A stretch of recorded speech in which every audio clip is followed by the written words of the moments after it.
How are you doing? And how's your day going? I'm sure wherever you are in the world, you are aware of America burning today. And America is burning because sooner or later, chickens come home to roost. They do. It can take 500 years.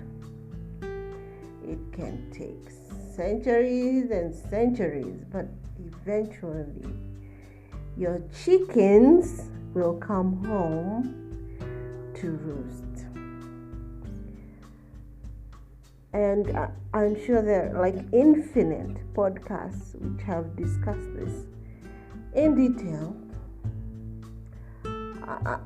I'm not going to be one of them. I'm going to discuss today why there is still reason for hope. I'm also going to discuss how y'all badmouth Obama like he was some sort of god rather than just a man trying to do a job. Let's get to it.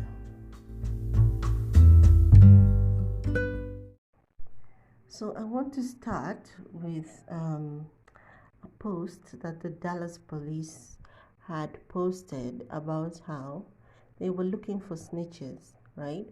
They wanted people who had seen, and I put seen in quotes, anyone, I don't know, doing what, looting or whatever, and they recorded them to send the videos to the Dallas police. Or rather any videos of the marches. So K-pop stans flooded the Dallas police their website that they were using with fan cams. Fan cams are just videos of the various K-pop groups performing. And they flooded them so much that the website went down. So when I read that, I was just like, you know what? There is reason for hope. Because people say that the Obama presidency did nothing for black people. But Obama was not the president of black people. He was the president of America, right? And people really dispel how much power he did not have and how much he managed to do with the little that he did have. And so they expected that he would eliminate racism from the system. But I mean, he tried for 8 years to even get assault rifles banned. And that is not just a black issue. That is like it's an issue which affects every American, and yet he could not do that because he was continuously blocked at the parliamentary level, or whatever, the Senate, whatever they call it. Here it would be Parliament. So he did what he could, right? Could he have done more? I don't know. I'm not in his shoes. I don't know his life. So I feel like the criticism of Obama is a little bit like hubris, you know?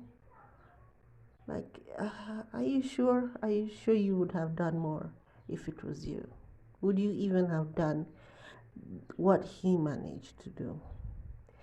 And keep in mind, he inherited a system where you guys were you were in depression. He had to get you out of a depression, first of all. And he got you out, and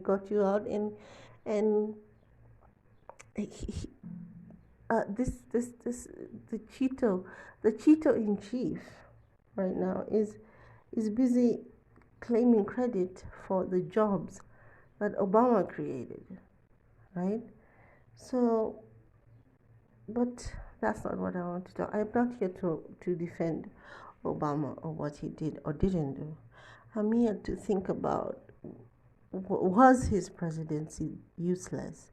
And I have to say no, because there are children who they grew up with 8 years of a black president in the most allegedly powerful country on earth. And these children are the ones who grew up knowing that racism is a lie. They grew up, they're the ones who are, I've just seen on Instagram this little white girl. There's a little black boy who he's probably even could be 12. You know, they get really big so early, and he separated himself from the crowd and put his hands up and knelt in front of the police. And this little white girl immediately jumped out in front of him because she knew that they would not hurt her. And for sure they didn't hurt her. They tried to pick her up and move her out of the way, but she wouldn't get out from in front of that little black kid. And my point is that these children are going to be the difference. These children who are growing up knowing for sure, they are knowing about, they acknowledge, I'm not, these earlier people, they knew. I mean, Amy Cooper proves beyond a shadow of doubt that even older white people know their privilege. They know it.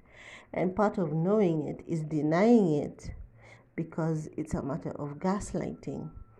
But the young ones, they know their privilege and they use it. And this girl, she knew that they wouldn't hurt her.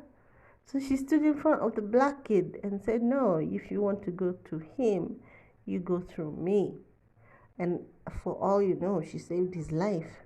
Just that simple thing of standing in front of him might have saved his life. Can you imagine that? That they would just kill a kid? A kid. He was a kid. They would just kill him, no second thoughts, nothing. In front of people, they would have just killed him because he's black. And therefore he has no power. And the only thing that stopped them from hurting this boy is this little, she was tiny, tiny white girl in front of him. And it's just, it's mind-blowing. It's mind-blowing that people have been living this way for 400 years. How dare we let this go on for so long? How dare we? Anyway, so I'm thinking about these kids, like the ones in the ones what are they called? The ones from that school which was shut up, and they decided no, we don't want thoughts and prayers, we want action.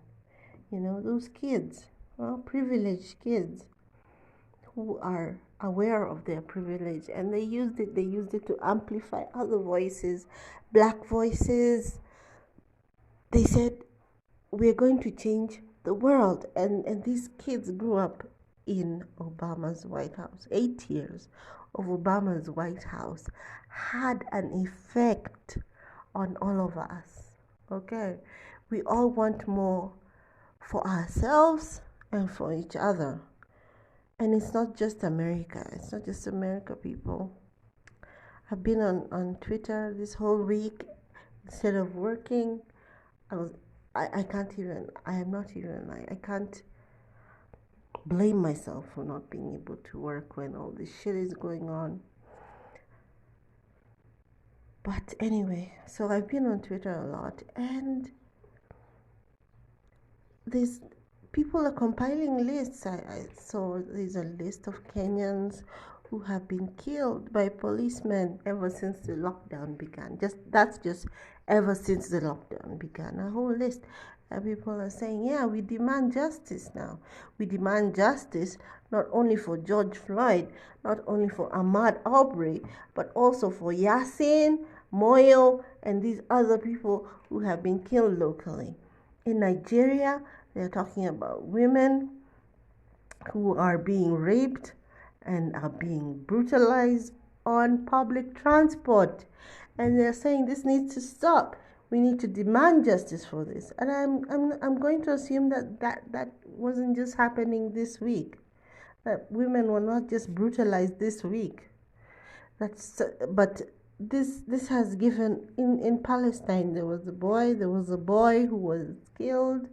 He was mentally ill and he did not apparently stop in time for the Israeli police and they killed him. He was just a teenager and they killed him, mentally ill. And he's it's not these things happen every day in Palestine. But now the Israeli police apologized. They said, of course, they come up with some excuse. They said, "Oh, we thought he had a weapon." They didn't think he had a weapon. That's just the excuse that people come up with, you know, to make it seem like they're not just killing you because they can, and that's all they're doing. They're killing you because they can. I want you to just let that thought sink in a little bit and just think about it while you sleep safe in your bed tonight. That people are killed because other people can. It's heavy. It's heavy, and it's hard to think about. But this cannot. It's gone mainstream now. It's gone mainstream. And having been here since Ferguson, since people were saying that Michael Brown was a criminal, and somehow that means that he deserved to be gunned down in the street. I've been here since those days, compromising my mental health. I'm still trying to recover from Philando Castile. And I feel the difference. I feel the difference this time. And I really hope that we are going to do what we all can to make sure that this is not in vain. Let George Floyd not have called out for his mother in vain. Okay. And let's make it a worldwide movement. I'm sure there are so many elections coming up this year, including here in Kenya. And I am guilty of sitting back and saying my voice doesn't matter, because whether I vote or not, they're going to choose the same two people who have been oppressing us since independence. That stops today, and I'm going to try and educate myself on what I should know in order to vote and to vote wisely. And I'm going to talk to my neighbors, and I'm going to talk to the supermarket person who knows my name, and all of them, and I'm going to try in my small sphere of influence to make a change, because the old ways are not working. The old ways are not working. We need to find new ways of being, better ways. Our planet demands it. Our planet demands it. And we as people, we are tired. I think we all want more for ourselves. So it's not gonna come. It's not gonna come. These people are not going to give it to us. You have to take it. So I will leave you to think about that. And I'm going to try to get a guest who can educate us more on voting. Have a good evening, or morning, or afternoon. Thank you for listening.